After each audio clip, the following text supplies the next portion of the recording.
അതിൽ കൂടുതൽ ശ്രദ്ധ പതിപ്പിക്കാൻ കൂടുതൽ സമയം അതിന് മാറ്റിവെക്കാൻ നിങ്ങൾ ശ്രമിക്കണം. കാരണം ഇന്ന് പല കുടുംബങ്ങളും ദുഃഖത്തിലാണെന്ന് കിടക്കുന്ന ഒരവസ്ഥയാണ്.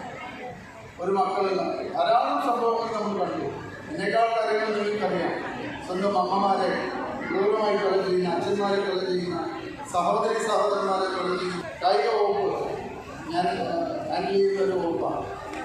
കായിക വകുപ്പ് എന്ന മെയ് 5 മുതൽ അതിനുള്ള നിങ്ങളുടെ പിന്തുണ, ആ ഒരു പരിപാടിയിലുടനീളം നിങ്ങളുടെ പിന്തുണ ഉണ്ടാവണം. 5-ാം തീയതി കാസർഗോഡ് നിന്ന് ആരംഭിക്കുന്ന യാത്രയ്ക്ക് അതിൻ്റെ നല്ല വശങ്ങൾ ജനങ്ങളിലെത്തിക്കാൻ ധാരാളം നല്ല കാര്യങ്ങൾ നമ്മൾ അതിലൂടെ ഉദ്ദേശിക്കുന്നു.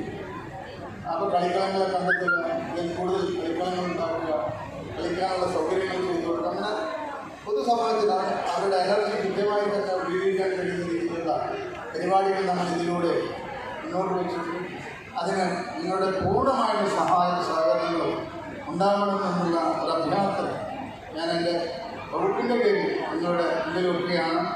അതോടൊപ്പം തന്നെ വളരെ വ്യത്യസ്തമായിട്ടുള്ള ഒരു ഇൻഫ്ലുവൻസേഴ്സ് മീറ്റ് ഇതിൽ പങ്കെടുക്കാൻ കഴിയുന്നത് ലോകത്തന്നെ നിയന്ത്രിക്കാൻ കഴിയുന്ന ഒന്നായി ഇന്ന് സോഷ്യൽ മീഡിയ മാറിയ ഒരു കാലഘട്ടമാണ്. കാരണം 63.59% എന്നുള്ളത് പിന്നീട് വരുന്ന ശതമാനം എന്നുള്ളത് പ്രായമായവരോ അല്ലെങ്കിൽ മറ്റുള്ള അസുഖം മൂലമോ ഉപയോഗിക്കാൻ പറ്റാത്തവരാണ്.